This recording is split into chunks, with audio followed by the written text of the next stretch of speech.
Hello students, I welcome you all in this lecture of pharmacognosy. So in previous pharmacognosy lecture we had completed the chapter that is diuretics. Okay, so diuretics are the agent which are used to increases the flow of urine. Okay, so there are multiple type of diuretics that include cardiac diuretics, purine diuretics, osmotic diuretics, saline diuretic, acidifying diuretics, alkaline diuretics, mercury diuretics, volatile diuretics. Okay, and amongst those from the natural sources that includes the Gokru and Punarnava drug, which we had seen with their pharmacognostic scheme, right? So today's we will start the new category, that is anti-dysenterics. Okay, so this made up of two words, that is anti and dysenterics. Okay, so anti, it is nothing but the against, and dysentery related with the passage of fluid stool from our body, right, along with mucus and blood. So ह्या चॅप्टरमध्ये आपण अशा natural ड्रगचा study करणार आहोत की जे dysentery inhibit करण्यासाठी, stop करण्यासाठी use केले जातात. ओके, सो फर्स्ट त्याच्याशी जे इंट्रोडक्टरी जो पार्ट आहे तो आपण इथे बघणार आहोत. आपल्याला अँटी डिसेंट्रिक ड्रगची ॲक्शन समजून घेण्यासाठी, ते ड्रग समजून घेण्यासाठी डायजेस्टिव्ह सिस्टीम जी आहे त्याचे बेसिक पार्ट माहीत असणं गरजेचं आहे. Okay, and all that part covered in to the HAP, right. Human anatomy and फिजिओलॉजीमध्ये तुम्हाला डायजेस्टिव्ह सिस्टीम झालेलं असणार आहे किंवा सिलेबसमध्ये इन्क्लूड आहे. सो मेन पार्ट कोणते कोणते आहेत डायजेस्टिव्ह सिस्टीमचे, that include the intestine, that include small intestine, large intestine, then stomach is there, then rectum is there, and anus. Okay, so these are the basic part of digestive system of our body. Okay, so now we will see the anti-dysenteric drugs.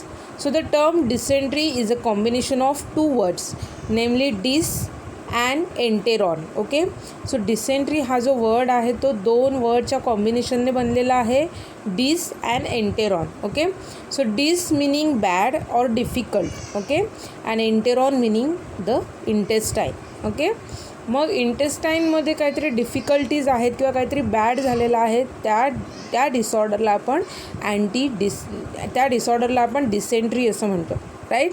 आणि त्याच्यामध्ये जे drug त्याच्या ट्रीटमेंटसाठी use केले जातात त्यांना anti dysenteric असं म्हटलं जातं. Okay, so in dysenteric condition the inflammation of colonic mucosa occurs. Colonic mucosa, colon रिजनमध्ये जो म्युकोसा आहे, GI ट्रॅकमध्ये जी की म्युकोसल लेअर आहे त्याच्यामध्ये इन्फ्लामेशन होतं. So due to this inflammation of colonic mucosa that leads in to the passage of blood and mucus through the stool. Okay, so स्टूलसोबतच काय होतं, फ्लुइड स्टूलसोबत ब्लड आणि म्युकस जे आहे ते बॉडीमधून इलिमिनेट होतं. ओके, त्याला आपण डिसेंट्री असं कंडिशन म्हणू शकतो. Okay, so the inflammation occurs because of exotoxins which is produced by the certain protozoas. Okay, so certain microorganisms from the protozoa class which responsible to cause that inflammation of the colon. Okay, so they produces the exotoxins and that exotoxins damages the mucosal layer and they causes the inflammation of mucosa, right. So certain protozoas that includes the amoeba, shigella, and certain ciliates protozoas that include schistosoma. Okay, so these protozoas are responsible to cause this dysentery disorder. So depending on the type of invading parasites, म्हणजे कोणत्या प्रोटोझोआने invade केलेला आहे त्याच्यावर depend आहे की कोणत्या टाईपची dysentery होऊ शकते. ओके, मग डिफरंट टाईप ऑफ डिसेंट्रीज आहेत. So depending upon the type of invading parasite, dysentery condition is grouped into the various types that includes amoebic dysentery, bacillary dysentery, balantidial dysentery, then schistosomal dysentery. Okay, first आपण बघूया amoebic dysentery म्हणजे काय. Okay, so it occurs due to the Entamoeba histolytica which infect the large intestine part. Okay, so gastrointestinal ट्रॅकची जी system आहे आपली GI system, त्याच्यामध्ये large इंटेस्टाईनचा जो पार्ट आहे. ओके, सो लार्ज इंटेस्टाईनला इन्फेक्ट करतं कोणता प्रोटोझोआ, तर Entamoeba histolytica. Okay, so this microorganism protozoa which is responsible to cause this amoebic dysentery.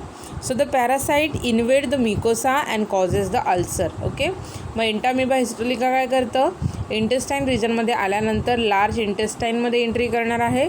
Large इंटेस्टाईनमध्ये आल्यानंतर म्युकोसल लेअर जे आहे त्याला डॅमेज करायला, इन्व्हेड करायला सुरुवात करतं. Okay, so due to their invasion into that mucosa, it causes the ulcer like conditions. Okay, so this type exists either in acute or chronic form. Okay, so depending upon the time period and depending upon the number of microorganisms, how the growth of that microorganism takes place into our large intestine portion. Okay, so त्याच्यावर depend आहे की acute type of dysentery सफर होऊ शकते किंवा मग chronic type of amoebic डिसेंट्रीने तो पर्सन जो आहे तो सफर करू शकतो. Okay, then another type of dysentery is bacillary dysentery.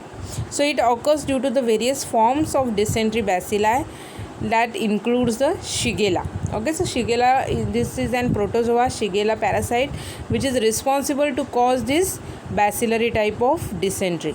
Okay, so this parasite attack the mucous membrane of large intestine and causes the necrosis. Okay, म्हणजे हा सुद्धा लार्ज इंटेस्टाईनमध्ये जी म्युकोसल मेम्ब्रेन आहे त्याच्यावर अटॅक करणार आहे आणि त्याच्यावर अटॅक करून तो काय करतो आहे की त्याच्यामध्ये जे सेल्स आहेत त्याचं नेक्रोसिस करतं. ओके, नेक्रोसिस म्हणजे काय तर सेलची डेथ होते. Okay, so that death of that particular cells that is known as cell necrosis and the symptoms are severe than that of amoebic dysentery. Okay, so Entamoeba हिस्टोलिकाच्या इन्फेक्शनमुळे जी dysentery होती, amoebic dysentery जी आपण first discuss केली आहे, त्याच्यापेक्षा ही जी बॅसिलरी डिसेंट्री आहे which is cause due to the Shigella protozoa, right?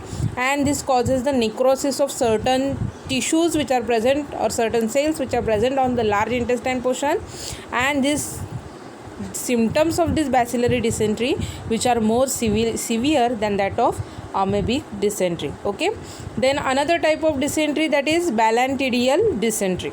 So in this type, dysentery and diarrhea are associated with presence of large ciliate protozoans. Okay, so large ciliates असणाऱ्या प्रोटोझोवाच्या इन्फेक्शनमुळे balantidial type of dysentery cause होते.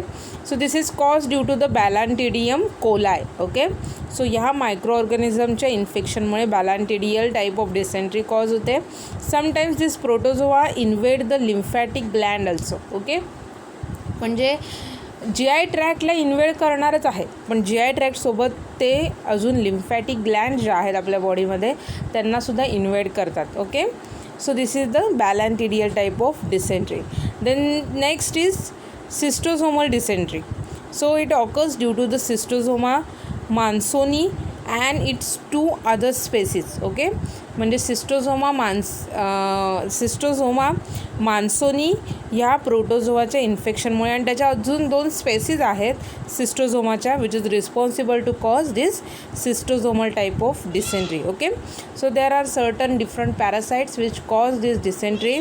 So Entamoeba histolytica which is responsible to cause the amoebic dysentery. Then next type of bacillary dysentery which is caused due to the Shigella.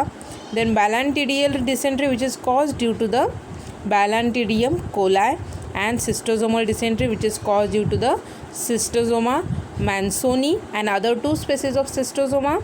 Okay, so since the time immemorial plants are being used for the effective treatment of dysentery conditions. Okay, so पूर्वीपासून plants जे आहेत म्हणजे nature सोर्सपासून obtain झालेले plant सोर्सपासून obtain झालेले drug आहेत which is successfully use for the treatment of dysentery. Okay, even today the polyherbal drug formulations are widely use to combat the dysentery. Okay, आत्तासुद्धा हर्बल मेडिसिन्स जे आहेत आयुर्वेदिक medicines जे आहेत ते डिसेंट्रीला कंट्रोल करण्यासाठी यूज केले जातात. ओके, सो त्याच्यामध्ये नॅचरल सोर्सपासून ऑप्टेन केलेल्या मेडिसिन्समध्ये खुर्ची आहे, इपेकॅकुन्ना ड्रग आहेत. So these are the examples of drugs which is comes from the natural sources and they act as an anti dysenteric drug. Okay, so first dysentery आणि diarrhoea ह्याच्या 2 concepts आहेत. त्याच्यामधलं आपण डिफरन्स समजून घेऊया. Okay, डायोरिया म्हणजे काय आणि डिसेंट्री म्हणजे काय. So diarrhoea that includes the voluminous fluid faeces. Okay, म्हणजे स्टूल जे फॉर्म होणार आहे, स्टूल जे इलिमिनेट होणार आहे बॉडीमध्ये, which is more fluidy in nature. Okay, and dysentery which contains the scanty sticky faeces. Okay, त्याच्यामध्ये जे स्टूल फॉर्म होतं which is sticky in nature. Okay, then no blood in faeces, no mucus in faeces in case of diarrhoea. Diarrhoea जेव्हा होतं तेव्हा स्टूलमधून blood आणि mucus pass होत नाही. Okay, eliminate होत नाही. But in case of dysentery, blood in the faeces and mucus and fibrin which are present in to the faeces. Okay, then in diarrhea less pus cells are present into the stool, abundant pus cells are present into the stool in case of dysentery. Okay, and less straining during the defecation, severe straining during the defecation. Okay, so diarrhea condition मध्ये defecationच्या केसेसमध्ये straining जे आहे बॉडीमधून ते less होतं in case of diarrhoea. Okay, and in dysentery the severe straining is seen in to the defecation process. Okay, so defecation means stool जे form झालेलं आहे ते बॉडीमधून बाहेर टाकायची प्रोसेस आहे, त्याला डेफिकेशन असं म्हटलं जातं. सो ही जी प्रोसेस होते डायोरियामध्ये होत असताना स्ट्रेनिंग जे आहे म्हणजे फ्लुइड जे आहे स्ट्रेनिंगची जी प्रोसेस आहे ती लेस होते. In case of dysentery the severe straining is seen. Okay, so this is the difference between the diarrhoea and dysentery. दोन्ही केसेसमध्ये स्टूल बॉडीमधून इलिमिनेट होतं, बट स्टूलचं नेचर जे आहे, स्टूलमधलं जे कंटेंट आहे ते दोन्ही टाईपच्या डिसऑर्डर्समध्ये डिफरंट आहे. Okay, so first drug we will discuss according to their pharmacognostic scheme is ipecacuanha drug. Okay, so इथे तुम्हाला जी इमेज दिसते ती इपेकॅक्युना प्लांटची आहे. Okay, so synonym of this ipecac, two synonyms are there. Then biological source, it consists of dried roots or the rhizomes and the roots of Syphilis ipecacuina or Syphilis acuminata belonging to family Rubiaceae. Okay, so दोन प्लांटच्या varieties आहेत. So it consist of dried roots or the rhizomes. Okay, so दोन्ही part use केले जातात, roots आणि rhizomes. Okay, so it consist of dried roots and rhizomes of Cephaelis ipecacuanha and Cephaelis acuminata belonging to family Rubiaceae. Okay, so it contains not less than 2% of ether soluble alkaloids of ipecacuanha, of which 50% should be imetin. Okay, so imetin, it is an active chemical constituents of this ipecac drug. Okay, आणि pharmacopoeial स्टँडर्डमध्ये mention केलेलं आहे it contains not less than 2% of ether soluble alkaloids. Okay, so amongst which 50% should be emetine. त्याच्यामध्ये 50% एवढं इमेटिनचं content असतं. Okay, next is geographical source. So Rio variety is indigenous to Brazil. Okay, so Rio variety Cephaelis ipecacuanha हे जे plant आहे त्याला Rio variety असं म्हटलं जातं. ओके, और ब्राझिलियन इपेकॅक असं सुद्धा म्हटलं जातं. ओके, सो फर्स्ट जी प्लांटची स्पेसिस दिलेली आहे, व्हरायटी दिलेली आहे सिफॅलिस इपेकॅक्युना, त्याला रिओ और ब्राझिलियन इपिकॅक असं सुद्धा म्हटलं जातं. ओके, अँड सेकंड जे आहे सिफॅलिस ॲक्युमिनाटा त्याला कार्टिजिना और पनामा इपेकॅक असं म्हटलं जातं. Okay, so you must have write in to your notebook Syphilis ipecacuina, which is known as Rio or Brazilian ipecac, and Syphilis acuminata, which is known as Cartagena or Panama ipecac. Okay, so geographical source in case of Rio variety, it is indigenous to Brazil and it is cultivated in Malaysia, Bengal, Myanmar and Brazil. Okay, and the Cartagena variety is indigenous to Colombia and is produced in the Panama and Nicaragua. Okay, so in India ipecac is cultivated in West Bengal, in Mungapu, Assam, Khasiya and Janshia hills. Okay, and in Sikkim. इंडियामध्ये कुठे कुठे आहे तर waste Bengal, Assam आणि Sikkim. Waste बेंगॉलमध्ये मुंगापूमध्ये, आसाममध्ये Khasia and Jaintia hills. Okay, and in Sikkim regions. Okay, so this is the geographical source of ipecacuina, geographical distribution of ipecac drug. Okay, next part is cultivation and collection of that ipecac drug. Okay, so the optimum temperature we require for this cultivation for the cultivation of this ipecac plant is 75 to 100 degree Fahrenheit. Okay, and average rainfall we require 300 centimeter, which is an ideal condition for the cultivation. Okay, म्हणजे इपेकॅकच्या कल्टिवेशनसाठी temperature जे आहे ते 75 to 100 degree फॅरनहाईटच्या मध्ये असलं पाहिजे आणि rainfall जो आहे तो 300 सेंटीमीटर एवढा असला पाहिजे. Okay, so the plant can be raised from the seed or the cuttings. Okay, so seeds सोन करून आपण त्याच्यापासून इपेकॅकचं प्लांट ग्रो करू शकतो किंवा कटिंग्स म्हणजे फांद्या यूज करून आपण त्याच्यापासून इपेकॅकचं प्लांटेशन करू शकतो. Okay, so the humid atmosphere favours the luxuriant growth of plant. Okay, atmosphere कसं गरजेचं आहे इपेकॅकसाठी, तर ह्युमिड. ओके, ज्याच्यामध्ये ह्युमिडिटी आहे. Roots are collected from the plant when they are about 2 to 3 year old. Okay, म्हणजे एकदा प्लांट लावल्यानंतर 2 ते 3 वर्ष त्याला ग्रो होऊ दिलं जातं आणि त्याच्यानंतर त्याच्यापासून रूट जे आहेत ते सेपरेट आउट केले जातात, कलेक्ट केले जातात. Okay, so this is the cultivation and collection process for this ipecac drug. Okay, next part is that organoleptic characters. Okay, as we all know that we are having the two varieties of this ipecac.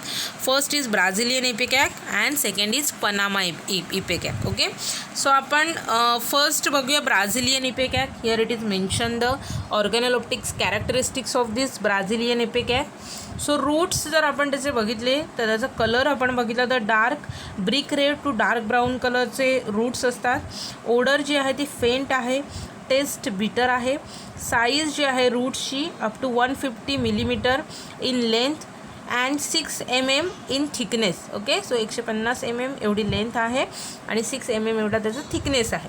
Shape रूटचा बघितला तर roots are found in tortuous species. Okay, so small tortuous स्पीसेसमध्ये root जे आहेत ते available आहेत in case of Brazilian ipecac. Okay, extra features जर आपण रूटमध्ये बघितले तर they are closely annulated externally. External जे आहेत त्यांचं जर आपण सरफेस बघितला तर एक्सटर्नल पार्टवर आपल्याला ॲन्युलेशन्स दिसतात. ॲन्युलेशन्स म्हणजे काय तर रिंग लाईक जे पोर्शन्स असतात तसे. Okay, ridges rounded and completely encircling roots. Okay, so मधला जो रूटचा वूडचा पार्ट आहे त्याच्यावर रिंग्स प्रेझेंट असतात. Fracture is short in the bark and splintery in wood. Pith is absent. Okay, fracture पोर्शनचा बघितला तर बार्क म्हणजे वरचे जे रिंग ॲन्युलेशन्स त्याच्यावर प्रेझेंट असतात ते त्याच्यावरती short type of fracture present असतात आणि स्प्लिंचरी नेचरचे फ्रॅक्चर जे आहे त्याच्या आतमध्ये जे वूड आहे त्याच्यावर splintery type of fracture present असतं. Okay, and pith is absent in case of this Brazilian ipecacuanha root. Okay, त्याच्यामध्ये पीथ प्रेझेंट नसतं. ओके, जर आपण ब्राझिलियन इपेकॅकुन्ना जर रायझोम्स जर बघितले, ओके, सो दिस रायझोम्स त्याच्यामध्ये कलर रायझोम्सचा कसा असतो brick red to dark brown colour. Okay, and size about 2 meter in diameter and short attach to the roots. त्याचं साईज जर बघितलं तर कसं आहे 2 meter एवढं डायमीटर आहे, शॉर्ट आहे आणि ते रायझोम्स जे आहेत ते रूट्सला अटॅच आहेत. ओके, शेप जो आहे रायझोमचा तो सिलेंड्रिकल शेप आहे. एक्स्ट्रा फीचर्समध्ये आपण बघितलं तर ते जे रायझोम्स जे आहेत which are wrinkled longitudinally and show presence of prominent pith. रायझोम्समध्ये पीथ प्रेझेंट असतं आणि त्याच्यावरचा जो सरफेस आहे त्याच्यावर तो सरफेस जो आहे रायझोमचा तो व्रिंकल्ड नेचरचा आहे आणि त्याच्यावर लॉन्जिट्युडनली व्रिंकल्स प्रेझेंट्स आहेत. ओके, सो इथे आपण ब्राझिलियन इपेकॅकुन्नाच्या ऑर्गॅनोलेप्टिक कॅरेक्टर्स डिस्कस केलेले आहेत. नेक्स्ट व्हरायटी आहे Panama ipecacuanha. Okay, so Panama ipecacuanha या व्हरायटीमध्ये जर कलर बघितला तर greyish brown to reddish brown colour आहे. Odour same as the Brazilian variety that is faint. Okay, and taste which is also same bitter in nature. Next size characterised by the large size up to 9 mm in thickness. Okay, so large साईजचे असतात, 9 mm एवढा त्याचा thickness असतो. Shape जो आहे तो cylindrical आहे. Okay, extra features जर आपण बघितले पनामा इपेकॅकचे तर they are characterised by the presence of annulations and presence of transverse ridges at an interval of 1 to 3 mm. Okay, so त्याच्यासुद्धा वूड पोर्शनवर ॲन्युलेशन्स प्रेझेंट असतात in the root. So they are partially encircling the root. Okay, so काही काही पॅसेजवर present नसणार, काही काही पॅसेजवर rings ज्या आहेत त्या प्रेझेंट असतात. Okay, so that's why they are partially encircling the root portion. Okay, so here it is the morphological characteristics or organoleptic characteristics which is associated with this two variety of ipecac, Brazilian ipecac and Panama ipecac. Okay, so इथे तुम्हाला दिसत आहेत ते route आहेत, route, आणि इथे तुम्हाला वरती जो पोर्शन दिसतो तो रायझोमचा पोर्शन आहे, त्याला हे रूट अटॅच आहेत. सो रूटमध्ये तुम्ही बघितलं तर मध्ये असं एक वूड प्रेझेंट आहे आणि त्याच्यावरती ह्या ॲन्युलेशन्स म्हणजे रिंग प्रेझेंट्स आहेत. Okay, so this is the morphological diagram of this ipecacuanha root. Okay, so image बघितल्यानंतर तुम्हाला लक्षात येईल की मगाशी आपण जे एक्स्ट्रा फीचरमध्ये डिस्कस केलेलं आहे की वूडचा जो पोर्शन आहे त्याच्यावर असे ॲन्युलेशन्स प्रेझेंट असतात. ओके, आणि हे ॲन्युलेशन्स जे आहेत ते सर्टन पार्ट्सवर प्रेझेंट असतात. Okay, so this is all about the ipecacuanha root and their morphology. Okay, so इथे तुम्हाला इमेजमध्ये दिसत आहेत ते ॲक्च्युअल रूट्स आहेत इपेकॅक ड्रगचे. इथे तुम्हाला दिसत आहेत त्याच्यावर ॲन्युएशन्स प्रेझेंट आहे, ते रिंग पोर्शन प्रेझेंट आहे, आणि मध्ये हा जो तुम्हाला येलो कलरचा पोर्शन दिसतो आहे ते त्याचं वूड आहे रूटचं. Okay, so these are the different parts of this ipecac. इथे तुम्हाला इपेकॅकचं प्लांट दिसतं आहे, हे रूट्स आहेत, हे लीफ आहेत. ओके, हे फ्लॉवर आहे, त्याच्यानंतर हे फ्रूट्स आहेत त्याचे. Okay, so these are the different parts of that ipecac plant. Okay, next is TS of ipecac. Okay, आपल्याला प्रॅक्टिकलमध्ये इपेकॅक हा जो ड्रग आहे तो मेजर ड्रग आहे. TS आपण त्याचा लॅबमध्ये करणार आहोत. Okay, so microscopy in detail आपली प्रॅक्टिकलमध्ये सुद्धा होणार आहे. तरीही इथे आपण ज्या डिफरंट लेयर्स आहेत इपेकॅक TSमधल्या त्या समजून घेऊया. सो फर्स्ट इथे तुम्हाला जी लेयर दिसते ती कॉर्क आहे, then phelloderm, then cortex region is there. Okay, then next layer is cambium layer is there, and next is xylem layer is there that includes the medullary rays. Okay, cortex region which contains the starch grains and calcium oxalate crystals. Okay, so त्याच्या रूटचा जर आपण TS केला root पोर्शनचा तर transverse section of root that shows the presence of cork layer. Okay, first layer जी आहे ती कॉर्क आहे. सो ब्राऊन कंटेंट त्या कॉर्क लेअरमध्ये प्रेझेंट असतं, डार्क ब्राऊन कलरची ही कॉर्क लेअर असते, which is followed by the phelloderm. त्याच्यानंतर तुम्हाला इथे दिसत आहेत जे लेयर्स दिसत आहेत त्या फेलोडमच्या लेयर्स आहेत, which is composed of 4 thin wall parenchyma. Okay, so 4 layers पॅरेनकायमाच्या 4 लेयर्सने बनलेले आहे फेलोडमची layer. Then it is full of starch grain and also the acicular crystals of calcium oxalate is present over there. Okay, then cortex region is there that includes the calcium oxalate crystals and also it contains the acicular crystals of calcium oxalate and starch grain. Okay, the next layer is xylem. So xylem consists of tracheids of small vessels. Okay, so इथे तुम्हाला जे tracheid सेल्सने बनलेली layer दिसते ती xylem layer आहे. Secondary medullary rays with starch grains are also present over there. Okay, so तिथे ह्या ज्या तुम्हाला लॉन्जिट्युडनल लाईन्स दिसत आहेत त्या मेडुलरी रेज आहेत आणि त्याच्यामध्ये स्टार्च ग्रेन्स प्रेझेंट असतात. Okay, so size of starch grains which is up to the 50 microns. Okay, and this cortex layer and this xylem layer is separated with the help of this cambium layer. Okay, so हा झाला part TSचा ipecac ड्रगचा. Okay, so इथे दिलेला आहे तुम्हाला first layer is phloem layer. So this phloem layer इथे जे तुम्हाला दिसतं आहे कॅम्बियमच्या वरती फ्लोएम फायबर्स प्रेझेंट आहेत. Many patches in small groups are present embedded in parenchymatous cells. Cortex जे बनलेलं आहे फेलोडम आणि कॉर्टेक्स पॅरेनकायमॅटस सेल्सने त्याच्यामध्ये इथे तुम्हाला दिसते ते फ्लोएम फायबर्स प्रेझेंट असतात बंचने. Okay, and this is the second layer which is an cambium layer. So this cambium is layer which separates this xylem layer and this cortex layer. Okay, so रायझोम्सचा जर आपण TS घेतला. Okay, so this rhizomes which contains the pericycles is with thick walled sclereids, then protoxylems, spiral vessels are present over there. Then Columbian variety differs only in one respects, that includes the starch grains are large in size up to 22 microns. Okay, so इथे आपण starch ग्रेनची size 15 मायक्रॉन्स असते. Colombian variety जर असेल तर त्याच्यामध्ये starch ग्रेनची size आहे ती 22 आहे, म्हणजे जास्त आहे. सो स्टार्च ग्रेनच्या साईजवरून आपण या 2 व्हरायटीज ज्या आहेत त्या सेपरेट आऊट करू शकतो. ओके. देन नेक्स्ट पार्ट इथे झाला आपला मायक्रोस्कोपिक कॅरेक्टरिस्टिक्स कंप्लीट झालेले आहेत. इन ब्रीफ अजून आपण प्रॅक्टिकलमध्ये बघणारच आहोत. Okay. Next is chemical constituents. Okay. So ipecac contains about 2 to 3% of total alkaloid. Total 2 ते 3% टोटल अल्कलॉइड्स त्याच्यामध्ये प्रेझेंट आहेत. The alkaloids of ipecacuanha belonging to isoquinoline group. Okay. So it contains 2 to 2.5% of isoquinoline alkaloids and are represented by imidine, cephalin, psychotrin, methyl ether and imitamine. Okay. So कोणते कोणते isoquinoline alkaloids present असतात? That includes the emetine, cephaeline, psychotrine, methyl ether and emetamine. Okay. So the root also contains ipecacuanhic acid and glycoside ipecacuanhin. Okay. So रूटचा जो portion आहे त्याच्यामध्ये ipecacuanhic acid present असतं and also contains the glycoside ipecacuanhin, that is saponin glycosides. Okay. 30 to 40% of starch and calcium oxalate crystals.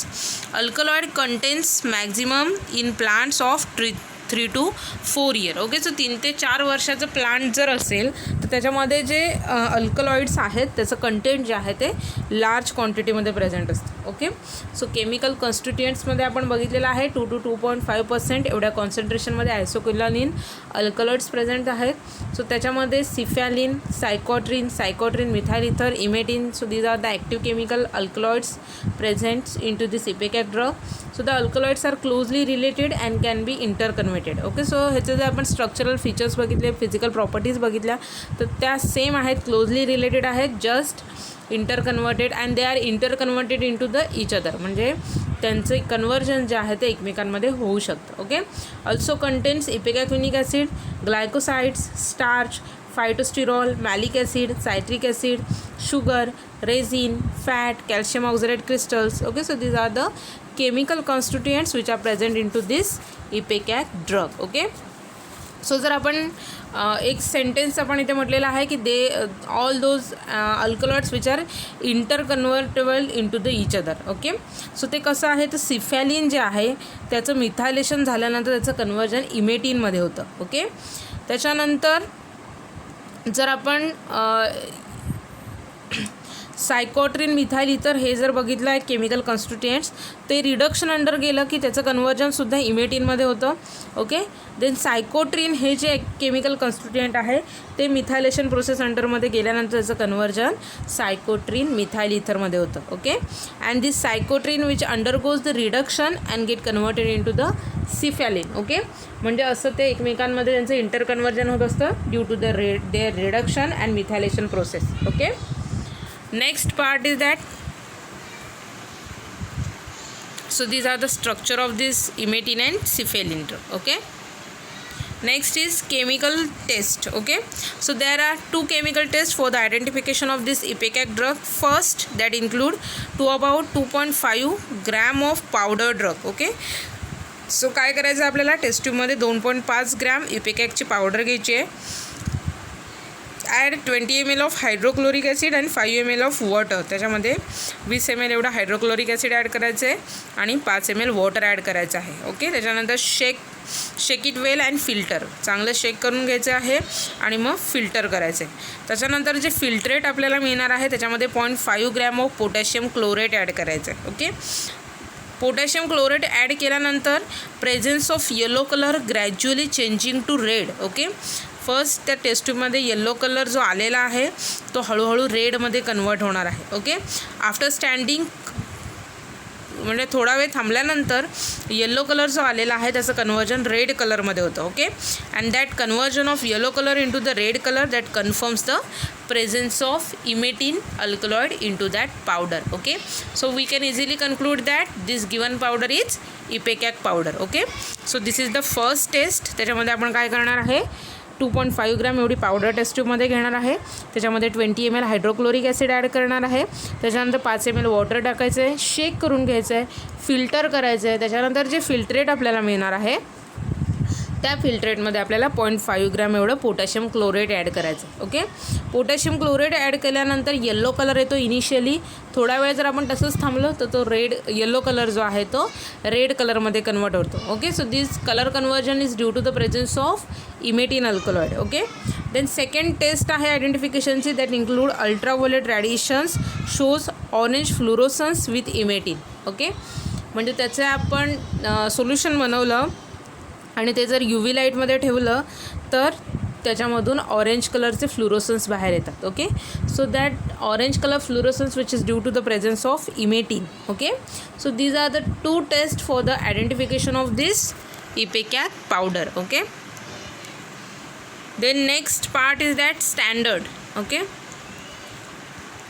so standards जर आपण बघितले तर foreign organic matter which is not more than 1%, ash value not more than 5%, acid insoluble ash not more than 2%. Okay, so these are the pharmacopoeial standard for this ipecac drug. Okay, next part is that uses. कोणते कोणते uses आहेत इपेकॅकचे. So ipecac पुन्हा is use as an emetic in the form of syrup. Okay, so emetics कॅटेगरीचे drug काय करतात, they causes the emesis म्हणजे vomiting cause करतात. Okay, so this ipecacuanha which possesses the emetic property in the form of syrup. Okay, it also acts as an expectorant in small doses. Okay, so cough relieves करण्यासाठी cough expel out करण्याची प्रॉपर्टीसुद्धा इपेकॅकमध्ये आहे. So it is use as an expectorant. In large doses it produces diarrhoea due to the irritation. Okay, so डिसेंट्रीच्या ट्रीटमेंटसाठी आपण हा drug use करणार आहे, पण ह्याचा जर लार्ज डोस झाला तर तो डायोरिया कॉज करतो. Okay, so due to the irritation of the GI mucosa it causes the diarrhoea. Okay, so ipecacuanha त्याच्यामधलं जे इमेटिन हे अल्कलॉइड आहे which is used in the treatment of amoebic dysentery. Okay, so Entamoeba हिस्टोलिकामुळे cause होणारी जी dysentery आहे त्याच्या ट्रीटमेंटमध्ये हा इपेकॅक्विना ड्रग जो आहे तो यूज केला जातो. ओके, त्याच्यामधलं जे इमेटिन अल्कलॉइड आहे which is specifically use for the treatment of amoebic dysentery. Okay, so ipecacuanha causes the violent sneezing, coughing due to the nasal and laryngeal irritation. Okay, पण हे त्याचे साईड इफेक्ट्स आहेत की इपेकॅक्विना हा जो ड्रग आहे त्याची ट्रीटमेंट जर एखाद्या पर्टिक्युलर पेशंटला सुरू असेल तर त्या पेशंटमध्ये वायोलंट स्नीझिंग दिसतं, शिंका येतात, कफ प्रोड्यूस होतो due to the nasal and laryngeal irritation. Okay, so लॅरिंग्सच्या इरिटेशनमुळे आणि नेझलच्या इरिटेशनमुळे काय होतं आहे, स्नीझिंग आणि कफिंग शो होतं. Okay, so ipecac with opium that is Dover powder is given in as an diaphoretic. Okay, so this ipecac along with the opium which is used as an diaphoretic. Okay, so diaphoretics म्हणजे काय, तर असे agents की जे पर्स्पायरेशन increase करतात, म्हणजे sweating जे आहे आपल्या बॉडीमध्ये घाम याची प्रोसेस जी आहे तिथे इन्क्रीज करतात. ओके, मग इपेकॅक आणि ओपियमचं जे प्रिपरेशन आहे, मार्केटेड प्रिपरेशन्स, डोवर्स पावडर असं मार्केटेड प्रिपरेशन आहे की ज्याच्यामध्ये इपेकॅक आणि ओपियम आहे.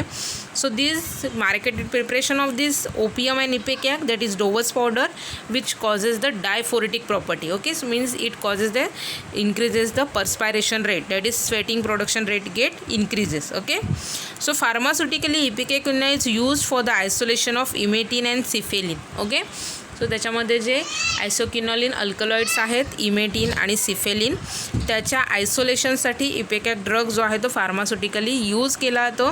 So Rio ipecacuanha contains about 2.5% of the total alkaloids of which 50 to 70% is emetine. So Rio ipecacuanha variety जी आहे, ओके, ब्राझिलियन इपेकॅक, सो त्याच्यामध्ये 2.5% ह्या टोटल अल्कलॉइडमध्ये 50 ते 70% एवढं कॉन्सन्ट्रेशन इमेटिनचं असतं. ओके, आणि पनामा जी सेकंड व्हरायटी आहे त्याच्यामध्ये 2.5% एवढं कॉन्सन्ट्रेशन टोटल अल्कलॉइडचं आहे आणि त्या 2.5% कॉन्सन्ट्रेशनमध्ये 30 ते 50% एवढं कॉन्सन्ट्रेशन जे आहे ते इमेटिनचं असतं. Okay, and this emetine and cephaeline is isolated from this ipecac drug and those use for the pharmaceutical purpose. Okay, so these are the uses of this ipecac drug. त्याच्यामध्ये आपण बघितलेलं आहे, in small doses it is used as an expectorant, in large doses it possesses the emetic property, used into the amoebic dysentery, emetine used as an anti tumour drug. Okay, so it also possesses the anti tumour property. त्याच्यामध्ये जे emetine alkaloid आहे which possesses the anti tumour property. Okay, मग anti tumour कॅटेगरीचे drug काय करतात, ते causes the